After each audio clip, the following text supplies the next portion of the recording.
Banda Aceh, ribuan calon peserta tes CPNS di Aceh akhirnya harus menelan pil pahit karena tidak lulus seleksi kompetensi dasar SKD. Bahkan sebagiannya diliputi perasaan dilematis karena sudah berusaha keras belajar sungguh-sungguh, ternyata juga belum berhasil. Setelah ditelusuri biang atas kegagalan para peserta tersebut ada pada tingkat standar kelulusan, passing grade yang ditetapkan pemerintah pada tes SKD relatif tinggi. Sehingga banyak peserta yang jatuh dan gagal melanjutkan tes berikutnya. Fenomena banyak peserta tes CPNS yang tidak lulus ini dikritik berbagai pihak. Sebagiannya menuding pemerintah membuat kebijakan keterlaluan dengan menetapkan passing grade kelulusan yang kejam, tanpa memperhatikan kondisi psikologis dan geografis daerah peserta.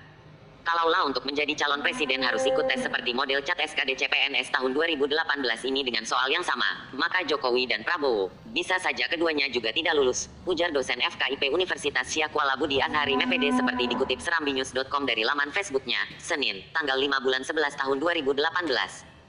Menurut Budi untuk dapat lulus seleksi kompetensi dasar SKD, tersebut peserta harus memenuhi passing grade, yakni untuk tes karakteristik pribadi, TKP, 143, tes inteligensia umum, TIU, 80 dan tes wawasan kebangsaan, TWK, 75.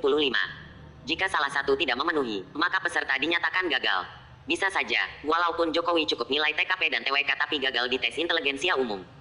Sedangkan Prabowo tinggi nilai TIU dan TKW tapi tidak cukup nilai tes karakteristik pribadi, atau sebaliknya, sebutnya.